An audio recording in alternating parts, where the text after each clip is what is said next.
Good afternoon and welcome to this Small Business Town Hall conversation. As we always do every other Tuesday, we have a conversation with the different directors from the state of Rhode Island, just to give information to the small business community about what are the newest things that they should be aware of, what programs we have available to them, and also to hear directly from all of you. Make sure to put your question in the chat, and the directors are going to answer those questions for you. Later on, we're going to have actually, we have two guests that are going to be joining us today with some important information to let us know about what they're doing to help the small business community here in the state of Rhode Island.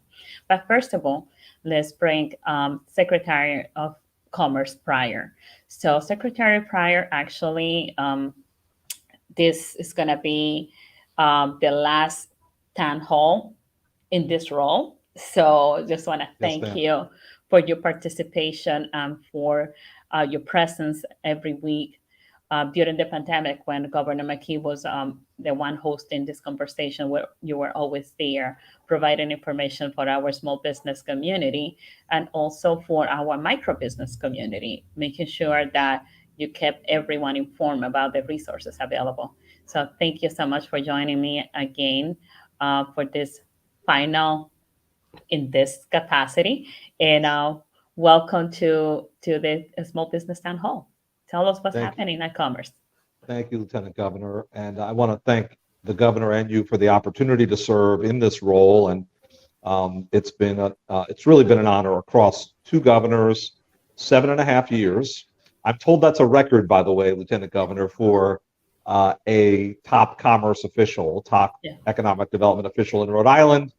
I'm really grateful to have been there for maybe the longest serving, and I am so determined to ensure that small businesses continue to get the attention and the support they deserve. And thank you for creating this forum for them, Lieutenant Governor, and for the whole hard work of the entire administration.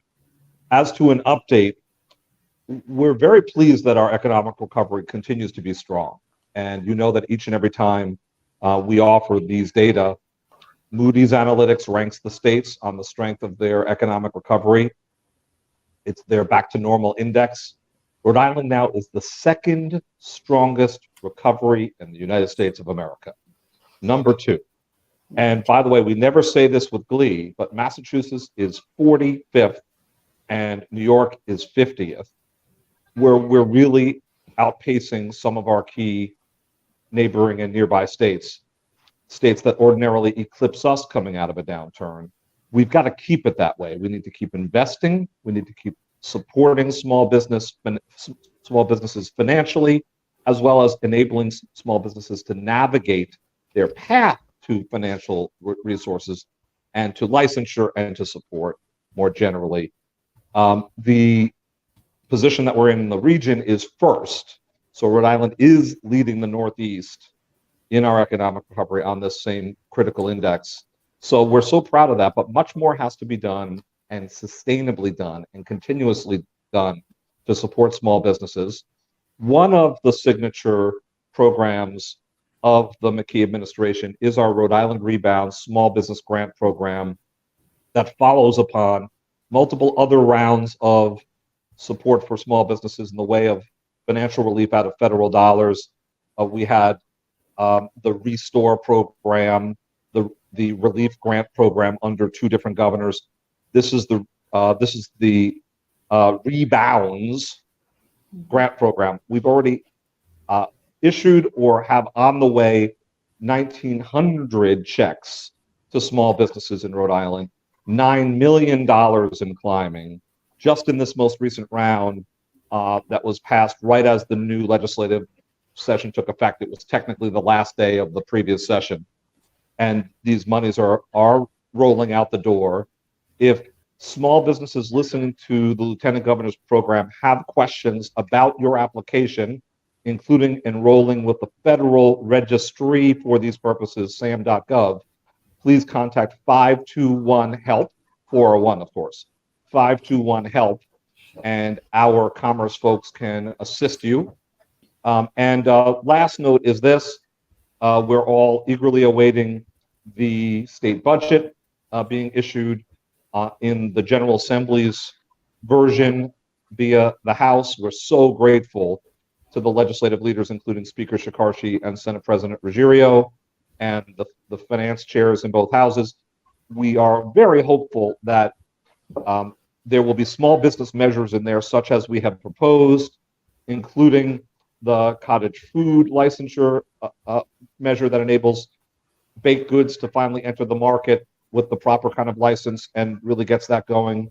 We're one of few states that doesn't have that. The new taxpayer emissary or liaison within the tax division to help small businesses navigate the tax system and even propose changes over time. Limiting the really quite onerous fine on late tax payments.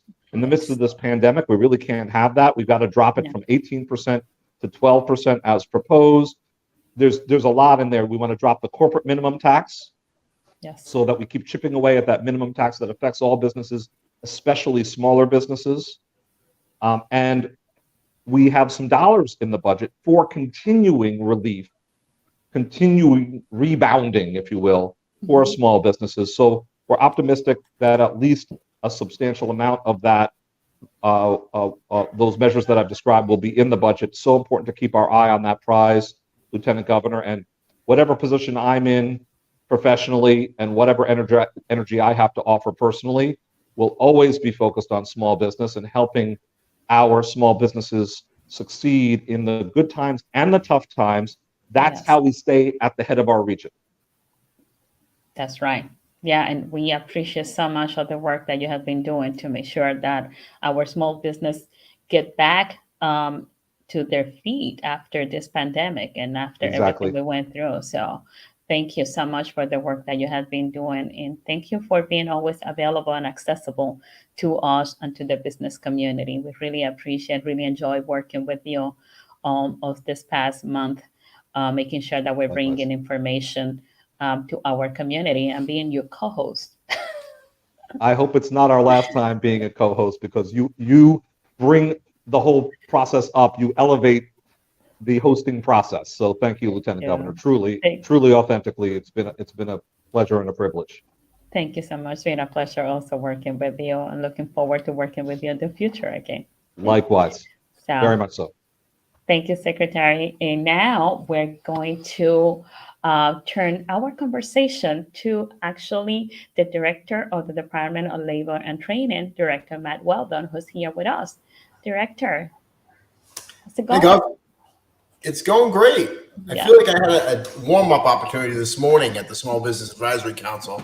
Yeah. And so here I am. The Commerce Secretary prior just told us about our position in the region and where we stand nationally. Yeah. So I know I've already said these numbers a lot, but I'll say them one more time. Our employment numbers show that we are certainly leading the region.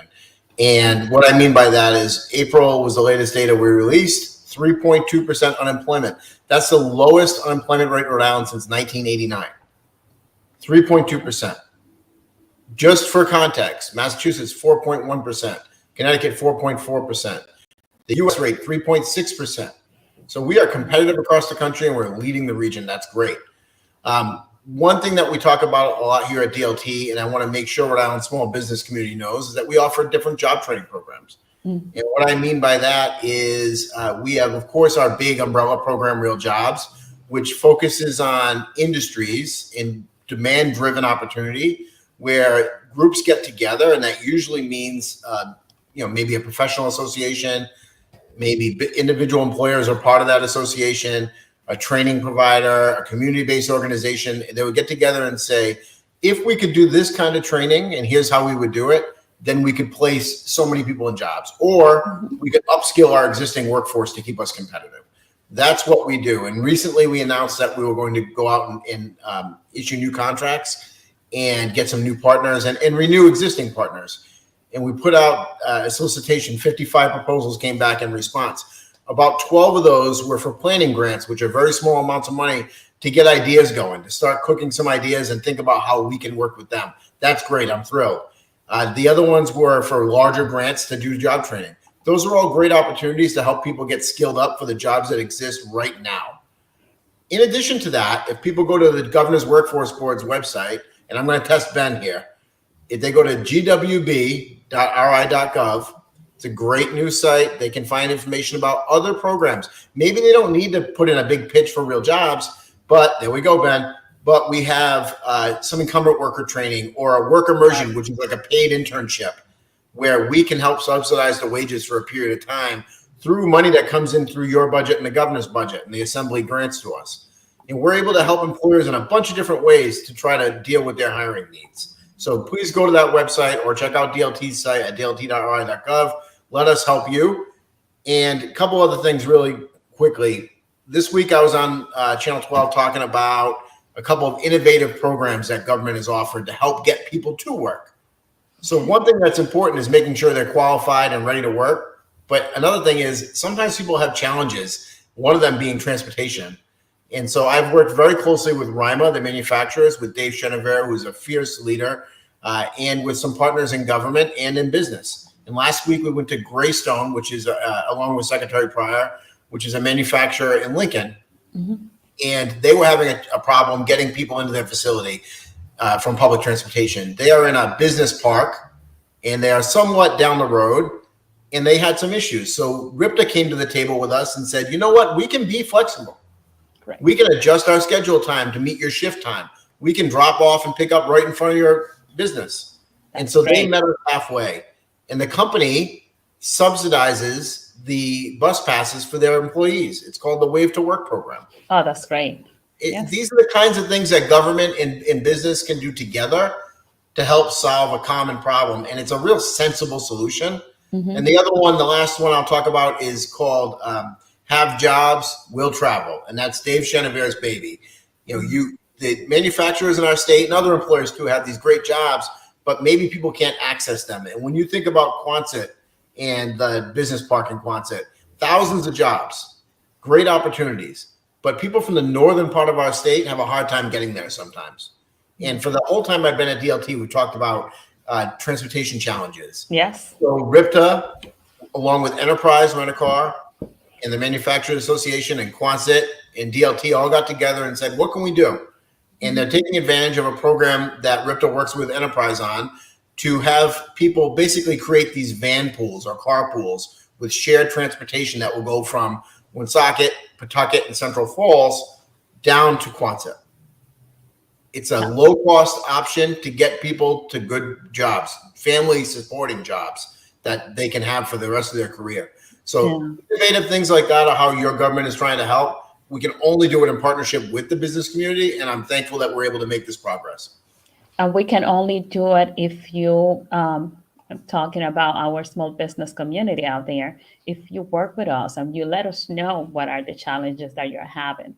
We're here to help you. We want to solve the problems, solve the challenges that you're facing right now. So it's so important for you to be in contact with us and let us know what are those challenges. We're going to be sharing again the contact information for DLT, contact information for my office. Also, if you're having a challenge, please let us know because we're here to help you solve those problems and make the business environment better for all of you. So you're able to do your business, do your work, and also hire people from the state of Rhode Island.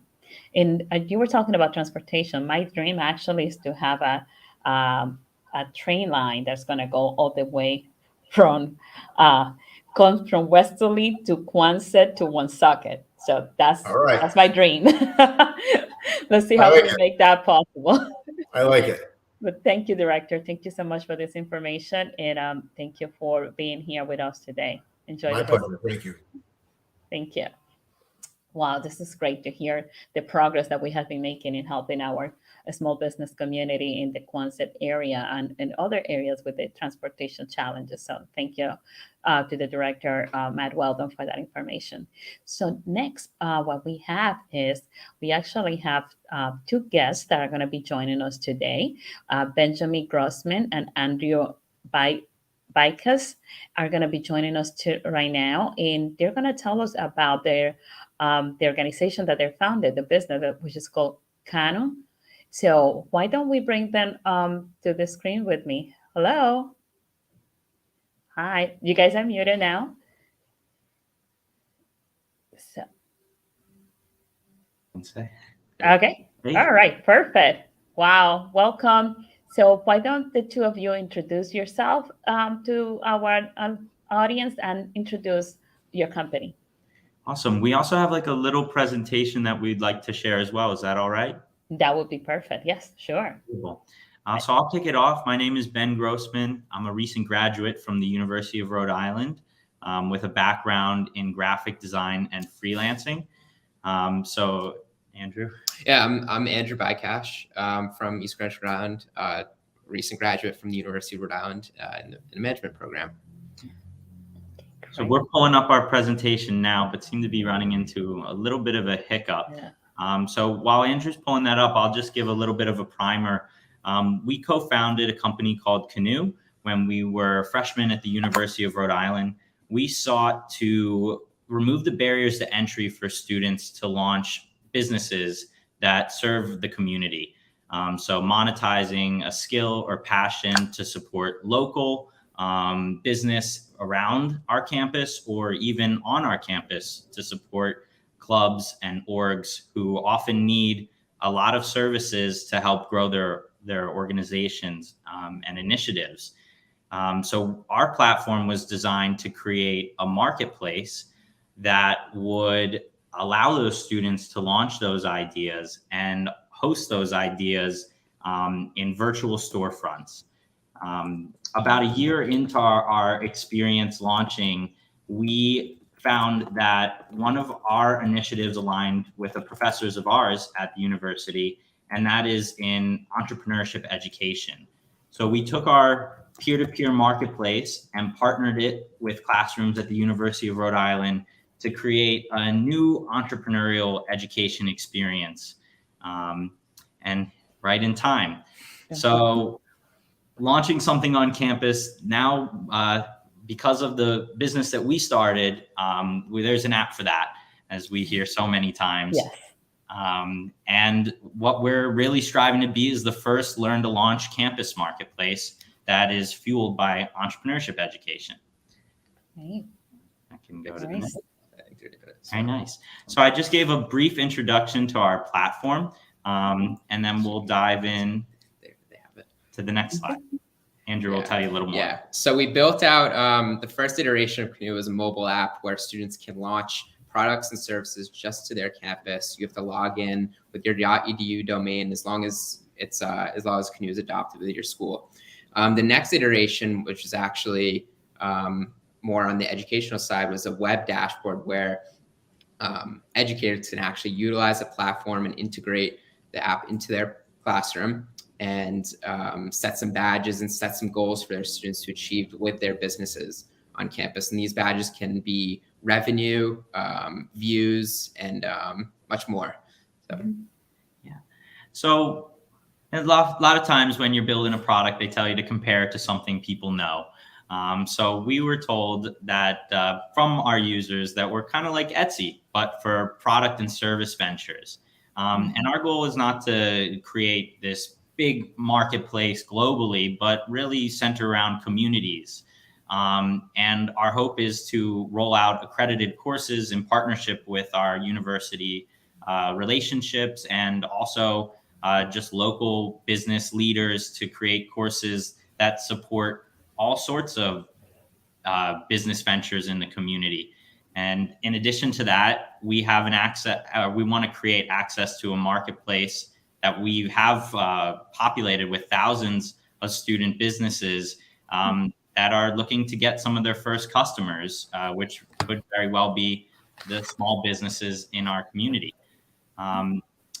So a little background on us. As I mentioned, we founded this when we were first-year students at the University of Rhode Island. We developed an MVP of our product and were able to get some recognition in the education community. And then we continue to kind of do customer discovery, learning how this tool could really achieve some of the goals that we had, and were validated at several conferences by communities focused on this type of learning. Just this past semester, we had 800 students launch ventures, which we have pictured on the right here, that represent everything from crash courses to local experiences with fishing to graphic designers and trainers. And that's been really taking off at the campuses that we've expanded to in a peer-to-peer nature. And we are excited to announce that we'll be working with 10 new schools next semester. And we're very excited to be learning more how we can help the business community.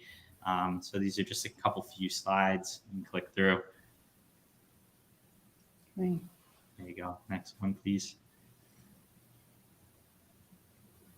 Yeah. Okay. There you go. Yeah. Just a little background. A couple of professors that we've been working with the past couple of years. Yeah. And then we can go to the next one, please. You can tell them a little bit. So this is, so as Ben said, we launched out of the University of Rhode Island, and this was our 5th semester working with the business program and the entrepreneurship classes at the university. This past year, we worked at 3 intro to entrepreneurship classes. I think there was a total of 120 students over the 3, so an average of about 44 students per class. And the way our professor used it there, she incorporated a side hustle project where it was 20% of the grade, and she had her students achieve a certain set of milestones depending on what her learning outcomes were. And in the fall, we actually worked with an intro to marketing class where a professor there had many more students, but focused more on the marketing side and getting the traction and getting some views for your business, as opposed to the development entrepreneurial side. And then this upcoming fall, and we're working with the Center for Entrepreneurship in more of a pathway program, which focuses more on slow growth development side, smaller group to only 20 students. But in this program, we'll have some workshops and seminars throughout, and then it'll culminate in a pitch competition. And I'll just add one thing to that too. So as we started in entrepreneurship classes and have expanded into other courses, and building relationships with centers, we're starting to see the platform's pretty versatile. We are starting early stage talks, or we were, with the SBDC that was affiliated with our region. And we are really excited to also explore opportunities with this platform in the BriHub space to help mentor students through their ventures or any business entrepreneur. So the one thing that we are really excited about, and this is where we cannot take full credit, this is definitely an evolution based on the collaboration with the professors we work with. And it's coming down to core competencies that every entrepreneurial curriculum tries to help their students achieve. As entrepreneurship curriculums are becoming more and more common, they're building out, these outcomes. And we were able to use our platform and its in-app gamification to track some of these competencies. Our next phase is diving deeper in this so that we can actually have a standard for skill assessment when it comes to developing entrepreneurial talents.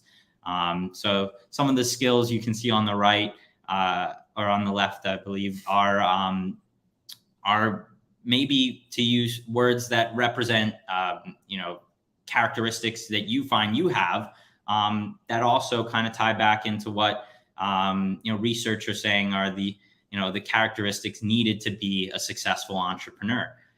So we're really excited to continue exploring integrating theory in classrooms with practice through our live marketplace.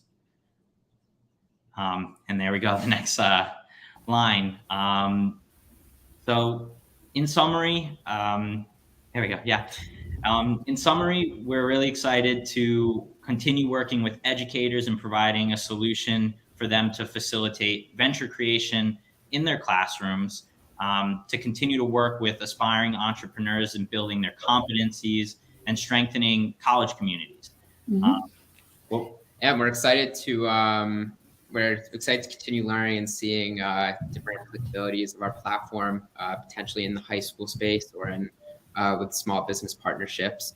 We're always looking for partnerships, and I was eager to learn more. Great. Well, this is wonderful. Thank you for this presentation. And just so you know, I see a feedback from Tina.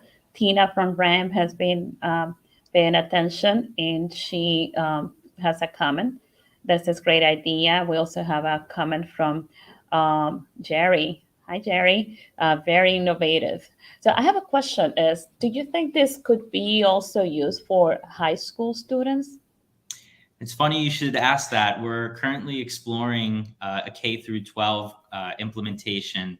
Right now there are some barriers to making that possible, but we're confident with the educators that we're collaborating with that we could see that in the near future. Great. So I think actually it would be great if you have a connection with a couple of offices. One, it would be with the Office of Diversity, Equity, and Opportunity of the state of Rhode Island, and also with the Department of Education. They're launching right now. We just had an event at the Lincoln High School. They're launching a program trying to get students from the high school to start creating their own business. So I think this will be a good opportunity to connect. Awesome. Thank you very much. Thank you. Oh, this is great. I just want to thank you for this presentation and for being here with me today. Thank you both. Ben, if we can bring them back for just 1 second, just wanted to give you the opportunity to have your final pitch and message to all the listeners that are watching today and how they can get in contact with you. Yeah, we'll be dropping our email in the chat. We would love to hear from any of you who would like to learn more about what we're doing or some of our initiatives. And we're really excited to see how this upcoming update impacts our student ventures and ability to get their ideas to market. So if there are any of you interested in using this to support your small business or seeing how it could, we'd love to start a dialogue. We do have on the last slide of our presentation a contact us slide with our email and numbers on there as well. It would be great if you can put it in the chat, because that way it stays with the recording in the messages. So that would be very helpful if you can add it in there. But again, I just want to say thank you so much for joining me today. I'm providing this information, and we're going to make sure that to send you the contacts for those two agencies in which you can communicate with them and hopefully can connect with that program that they launch. Okay. Thank you. Thank you. Thank you, Andrew. Thank you, Benjamin. Thank you so much. Thank you for all of you that has been watching today. This was just a great program to learn about what Ben and Andrea are doing, and they just did this while they were going to school, to college, and it's so lovely to see what our young people have been creating and how they have been working so hard to make sure that they create a support for the entrepreneurship community out there. And that just is kind of the segue to remind you that we are going to have the entrepreneurship challenge for the fall. So any students in high school that would like to participate, the information is available in the website, my website, or the ltgov.ri.gov.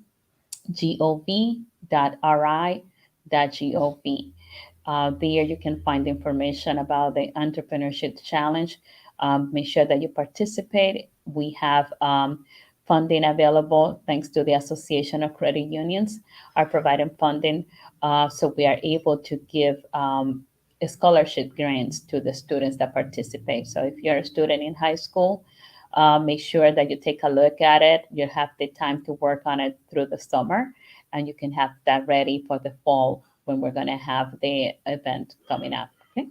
With that, I just want to say thank you to all of you for tuning in today, and remember to come back and connect with us every other Tuesday for this conversation and get the latest information to help the small business community here in the state of Rhode Island. Take care.